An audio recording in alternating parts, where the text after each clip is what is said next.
Praise the lord. అందరు బాగున్నారా? మీ అందరికీ కూడా ప్రభువైన యేసుక్రీస్తు నామంలో శుభాభివందనాలు తెలియజేస్తూ ఉన్నాను. ప్రియులారా, మరి దేవుని వాక్యాన్ని మనం చదువుకుందాం. గలతీలకు రాసిన పత్రిక 6వ అధ్యాయం 7వ వచనం. గలతీలకు రాసిన పత్రిక 6వ అధ్యాయం 7వ వచనాన్ని మనం చదువుదాం. మనుషుడు ఏమి విత్తునో ఆ పంటనే కోయును.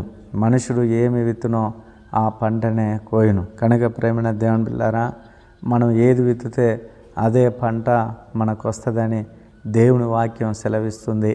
చూడండి, మనం ఒక చింత విత్తనాన్ని విత్తినప్పుడు చింత చెట్టే మొలుస్తున్నది. ఒక వేప చెట్టు విత్తనాన్ని మనం విత్తినాం, వేప చెట్టే మొలుస్తుంది. అలాగే ఒక వరి విత్తనాన్ని మనం విత్తినాం, ఆ వరి మొలుస్తుంది. ఏది విత్తుతామో అదే పంట వస్తుంది, కానీ వేరే పంట రాదు. కనుక ఇది దేన్ని సూచిస్తున్నదంటే, మనం చేసే పనులు మనకు మరి ఎదురు వస్తాయి. మనం మంచి చేస్తే మనం మంచే పొందుకుంటాం, చెడు చేస్తే చెడే పొందుకుంటాం. ప్రియులారా, దావీదు జీవితంలో మరి మనం గమనించినట్లయితే ఆయన ఏదైతే తప్పులు చేసిందో దాని ప్రతిఫలం అతడు అనుభవించినట్లుగా మనం చూస్తూ ఉన్నాం. ప్రియులారా, మరి అతని జీవితం ఎంతో భయంకరమైన పరిస్థితులను ఎదుర్కొన్నాడు. కనుక మనము ఏదైనా పని చేసేటప్పుడు ఒకటికి 2-3 సార్లు ఆలోచించాలి. ఇది నేను చెడు చేస్తున్నానా, మంచి చేస్తున్నానా, ఈ దేవునికి ఇష్టమైనదా, అయిష్టమైనదా అనేది ఒకసారి మనం ఆలోచించి మన పనులను చేసే బిడ్డలుగా మనం ఉండాలి. ప్రేమైన దేవుని బిడ్డలారా, కనుక ఒకరికి కీడు చేస్తే మనము కీడులోనే పడతాం. ఒకరికి గోతులు తీస్తే అదే గోతులో మనము పడతాం. ఒకరికి చేటు చేస్తే మనం కూడా ఇతరుల చేత మరి బాధకు గురవుతాం. కనుక ప్రేమైన దేవుని బిడ్డలారా, కత్తి పట్టివాడు కత్తితోడే నశిస్తాడని దేవుని వాక్యం సెలవిస్తూ ఉన్నది. కనుక మరి ఈ కత్తితోడు ఒకరిని చంపేసినాం అనుకో, మనం కూడా మరి మామూలు చావు మనకు రాదు, మనం కూడా మర్డరే చేయబడుతూ ఉంటాం. కనుక ఇటువంటి మరి భయంకరమైన తీర్పు అనేది మనకున్నది. ఏది విత్తుతామో అదే పంటకు వస్తాం. అందుకే మనం చాలా జాగ్రత్తగా ఆలోచించాలి. మరి కొందరు భావోద్రేకాలకు లోనై ఆ సమయంలో ఏం చేస్తారో వారికే తెలియదు. చాలామంది నియంత్రణ లేని జీవితం కలిగి ఉంటారు, కనీసం హెచ్చరిక లేని జీవితం కలిగి ఉంటారు, ఒక క్రమ పద్ధతి లేని జీవితం కలిగి ఉంటారు.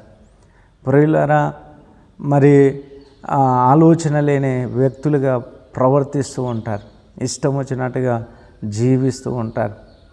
ఏమవుతుందిలే, ఏం జరుగుతుందిలే, చాలా విన్నాములే, చాలా చూసాములే, నేను ఒక్కనే చేస్తున్నానా, నేను ఒక్కనే ఈ విధంగా బ్రతుకుతున్నానా, నేను ఒక్కదాన్నే ఇలాగ చేస్తున్నానా, చాలామంది చేస్తున్నారు కదా అని ఇతరులతో కంపేర్ చేసుకొని దుష్టత్వం విషయంలో, కీడు విషయంలో, చెడు పనుల విషయంలో పోటీపడి చేస్తూ ఉంటారు.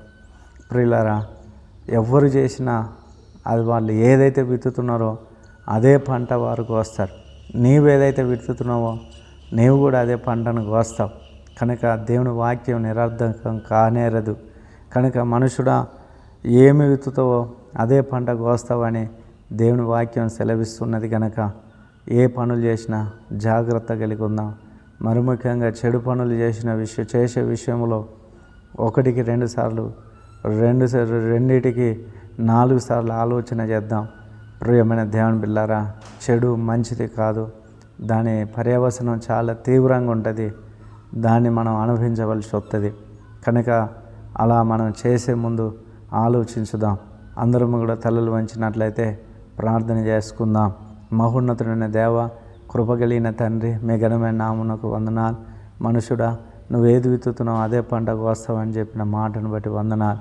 మేము ఏమైతే చేస్తున్నామో అదే మాకు రిటర్న్గా మా జీవితంలో పొందుకుంటున్నామనే భయం ప్రతి ఒక్కరిలో మీరు అనుగ్రహించి మేము పొందండి. తండ్రి, మీకు స్తోత్రాలు, వందనాలు నాయన. ఇదిగో ప్రభువా, మరి ఈ మాటలు వింటున్న నా ప్రియ సహోదరులను దీవించండి, వారికి తోడైండి, వారికి మీ ఆశీర్వాదం ఉంచండి. ప్రభువా, మీ యొక్క దీవెన వర్షం వారి మీద కురిపించండి. ఈ దినమంతా కాచి కాపాడు. వారి ఆలోచనలో మీరు తోడండి, ఆశయాల్లో తోడై ఉండండి. కోరికలను సిద్ధింపచేయండి, వారి అవసరతలను తీర్చండి. అనుకున్న ప్రాబ్లమ్స్ అన్నిటిని సాల్వ్ చేయి. పరిశుద్ధాత్మలో ప్రతి ఒక్కరి తీర్చి నడిపించి స్వస్థపరిచి మయం పొందమని యేసు నామములో ప్రార్థిస్తున్నాము తండ్రి. ఆమెన్. Praise the Lord. అందరికీ వందనాలు.